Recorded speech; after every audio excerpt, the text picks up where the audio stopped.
खबर के साथ बुलेटिन की शुरुआत। शंघाई सहयोग संगठन की बैठक में भारत का बड़ा फैसला। एससीओ बैठक के बाद साझा बयान पर भारत के रक्षा मंत्री राजनाथ सिंह हस्ताक्षर नहीं किया। साझा बयान में आतंकवाद के मुद्दे को कमजोर कर रहे थे चीन और पाकिस्तान, जिसके बाद रक्षा मंत्री राजनाथ सिंह ने साझा घोषणा पत्र पर हस्ताक्षर नहीं किया है। भारत के रक्षा मंत्री राजनाथ सिंह ने एससीओ को जोरदार तरीके से यहां पर आतंकवाद और ऑपरेशन सिंदूर का मुद्दा उठाया। भारत के सख्त विरोध के बाद अब एससीओ का कोई साझा बयान जारी नहीं होगा। एससीओ से हुंकार, दुश्मन हो जाए खबरदार, ये एक बड़ा संदेश दिया गया है रक्षा मंत्री राजनाथ सिंह के द्वारा। तो राजनाथ सिंह ने साझा बयान पर हस्ताक्षर नहीं किया और इसी के साथ साथ ये चीन के सामने राजनाथ सिंह ने खरी खरी यहां पे सुना दी है। सीधे रुख करते सहयोगी गुरसिमरन का।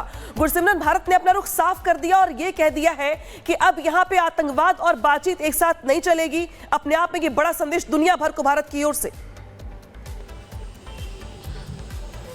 देखिए, बिल्कुल साफ कर दिया है भारत ने। जो शंघाई में वार्ता हुई है उसके बाद भारत की रणनीति और नीति जो है वो स्पष्ट तौर पर सामने आई है कि भारत, चाहे चीन हो या कोई भी वैश्विक स्तर की जो है ताकत हो, उसके सामने जो है भारत का स्टैंड बदलेगा नहीं। और भारत ने जो है साइन करने से मना कर दिया, यानी कि आम सहमति जो है एक बयान पर नहीं बन पाई जो शंघाई शिखर वार्ता के बाद अब जो है वो जारी होना था। भारत की तरफ से कह दिया गया है कि पाकिस्तान जो है आतंकवाद को लगातार पनाह दे रहा है और पाकिस्तान के आतंकी संगठनों ने ही पहलगाम आतंकी हमले में जो है अहम भूमिका निभाई और उसे जो है इस कुकृत्य को किया। भारत की तरफ से यह साफ था, लेकिन चीन जो है, जो कि पाकिस्तान को हमेशा और पाकिस्तानी आतंकी संगठनों को शय देता है, वो पाकिस्तान का साथ देने की कोशिश कर रहा था, जिसके बाद भारत की तरफ से इस साझा बयान पर हस्ताक्षर करने से मना कर दिया और अब एससीओ का कोई भी साझा बयान जो है वो जारी नहीं किया जाएगा। लेकिन ये एक स्पष्ट संदेश चीन और पाकिस्तान और सभी वैश्विक ताकतों के लिए भी है कि भारत जो है आतंकवाद के खिलाफ अपनी नीति से बिल्कुल भी जो है बिल्कुल उस पर खड़ा है और उस पर किसी भी तरह का जो है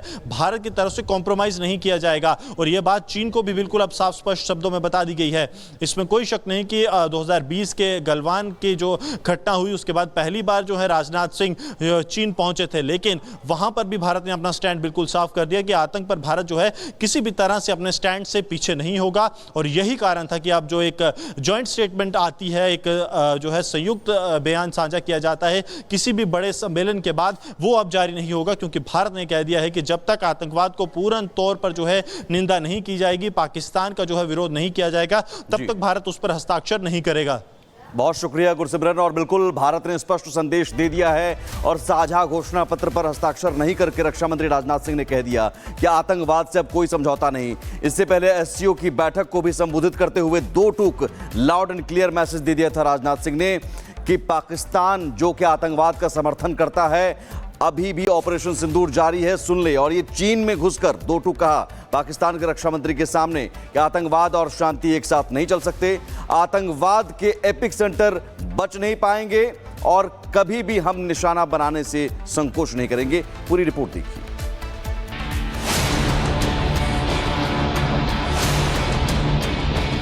SCO members must condemn this evil unequivocally.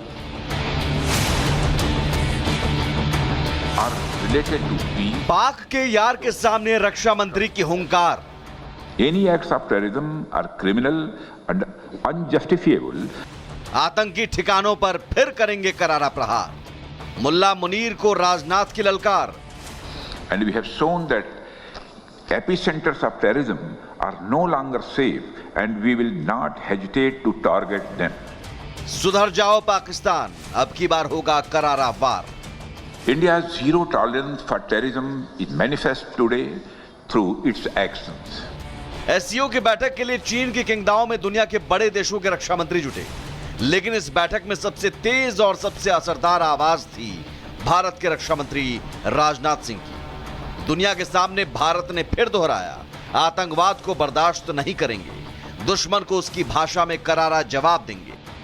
Excellency, I believe that the biggest challenge that we are facing in our region are related to peace, security and trust deficit. And the root cause of these problems is increasing radicalization, extremism and terror. Rajnath की चेतावनी सिर्फ शब्द नहीं थी, ये थी हथियारबंद नीति की घोषणा। जिस एससीओ मंच को चीन अपने रणनीतिक हथियार की तरह इस्तेमाल करता है, वहां भारत ने उसके सबसे प्यारे दोस्त पाकिस्तान की पब्लिकली क्लास ले डाली। भारत ने साफ कहा, आतंकवाद और शांति साथ साथ नहीं चल सकते और जो देश आतंक को पालते हैं अब उन्हें कीमत चुकानी होगी। It is imperative that those who sponsor, nurture and utilize terrorism for their narrow and selfish ends must bear the consequences. Some countries use cross-border terrorism as an instrument of policy and provide shelter to terrorists. There should be no place for such double standards. Yes, you should not hesitate to criticize such nations. Rajnath का यह बयान सिर्फ पाकिस्तान नहीं, हर उस देश के लिए था जो आतंकवाद को पालता पोसता है। पाकिस्तान के यार और अपने दुश्मन चीन के सामने भारत ने दो टूक कहा, सीमा पार आतंकवाद अब नहीं चलेगा। भारत ने दिखाया अब सिर्फ निंदा नहीं, सीधा प्रहार होगा। निर्दोषों का खून बहाने वालों के लिए अब कोई माफी नहीं, आतंकवाद का इलाज होगा। India's zero tolerance for terrorism is manifest today through its actions. This includes our right to defend ourselves against terrorism. And we have shown that epicenters of terrorism are no longer safe and we will not hesitate to target them. Pakistan के दोस्त चीन के सामने भारत ने पाकिस्तान की class ली। साफ कहा कि जीरो टॉलरेंस का मतलब है जहां हमला होगा वहीं जवाब मिलेगा, जहां साजिश होगी वहीं स्ट्राइक होगी। अब जवाब मुंहतोड़ मिलेगा और ठिकाने तबाह होंगे। We should seek to counter the technology used by terrorists, including drones for cross-border smuggling of weapons and drugs. In our interconnected world, traditional borders are no longer the sole barriers against threats, and instead we face an intricate web of challenges that range from translational terrorism and cyber attacks to hybrid warfare. रक्षा मंत्री राजनाथ सिंह ने चीन की आंखों में आंखें डालकर आह्वान किया कि एससीओ को आतंक के खिलाफ एकजुट होना होगा। आतंकवाद की निंदा में कोई डिप्लोमेसी नहीं होनी चाहिए, सिर्फ साफ और कड़ा संदेश होना चाहिए। We reiterate the need to hold the perpetrators, organizers, financiers and sponsors of reprehensible acts of terrorism, including cross-border terrorism, accountable and bring them to justice. Any acts of terrorism are criminal and unjustifiable regardless of their motivation, whenever, wherever and by whomsoever committed. SCO members must condemn this evil unequivocally. SCO के मंच से भारत ने सिर्फ भाषण नहीं दिया, पाकिस्तान की politics को बेनकाब किया और चीन को याद दिला दिया, अगर तुम यार हो आतंक के तो हम भी वार के लिए तैयार हैं। ये नया भारत है जो न झुकता है न चुप रहता है, जो जहां बैठा है उसे वहीं पर चोट देता है। Bureau report, Republic Bharat. तो देखिए, नया भारत है, ये झुकता नहीं है बल्कि इसे जो छेड़ता है ये उसे छोड़ता भी नहीं है। और चीन के सामने पाकिस्तान की जैसे क्लास लगाई है भारत ने, वो मैं आपको बताऊंगी ग्राफिक्स के जरिए कि आखिर राजनाथ सिंह का बयान खास क्यों है।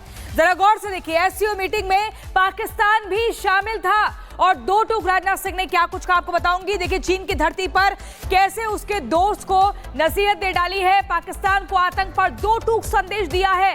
भारत ने पाकिस्तान में बैठे आतंकियों पर हमले की चेतावनी भी दी गई है। ऑपरेशन सिंदूर जैसे एक्शन की भी चेतावनी दी गई है। साथ ही सिंदूर के दौरान पाकिस्तान को चीनी मदद मिली, इन बातों का जिक्र होता है। चीन के सामने पाकिस्तान को सीधा संदेश दिया गया, सीधे तौर पर यह बताया गया कि भारत की ताकत क्या है, भारत कैसे मुंहतोड़ जवाब देना जानता है, भारत क्या करता है उन लोगों का जो दुश्मन देश होते हैं, जो भारत की सरहद पर घुसकर अपनी हदों को पार करते हैं। लेकिन यहां पर मैं आपको बता दूं, देखिए, भारत आतंक के खिलाफ अभियान, दो देश एक नसीहत, पाकिस्तान आतंकियों का सरगना, चीन आतंकी जो पाकिस्तान का मददगार है, यानी कि चीन इस पाकिस्तान को मदद पहुंचाता है। और यहां पर भारत का सीधा एक है कि आतंक के खिलाफ ऑपरेशन लगातार चलाएंगे,